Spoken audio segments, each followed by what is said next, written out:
magbablog lang tayo about Bacoor versus Batangas South Division Finals ng MPBL 2023. No? So, nakakatuwa.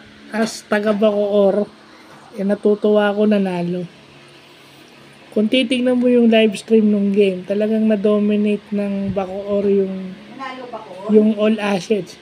Kaya nga sa ano na lang ako manonood, gusto ko sana manood ng live kaso pag may laro, siksikan yung tao, hindi ka kahit na nasa gym ka nakaupo, doon ka sa may pintuan nakaupo, malapit, dudumugin ka naman ng dami ng tao kasi pag palabas na yung mga player, mga tao nagkakagulo.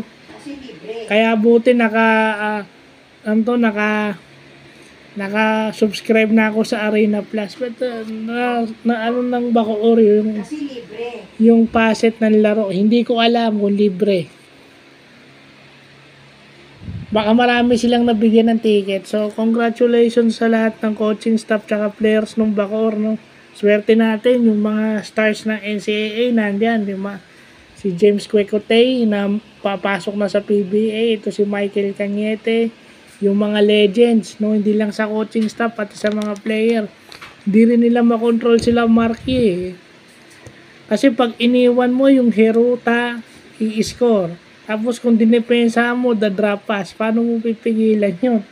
Saan ka magko-commit? So, yun yung nagpapatunay na kahit umi-score ka, yung Batangas is making threes with Levi Hernandez. Pero pagbalik sa kabila, yun yung lagi kong sinasabi.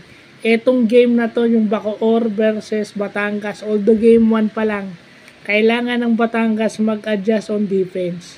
At kailangan yung Bacoor handa din doon. Sigurado naman akong handa rin sila. Kasi gusto na nilang manalo. Best of 3 ata to. Pag nanalo yung Bacoor dito, yes. Oras na siguro para mag-champion sa MPBL para sulit naman yung pagod ni Mayor Strike sa pag-put up ng team na to. So, yun lang po.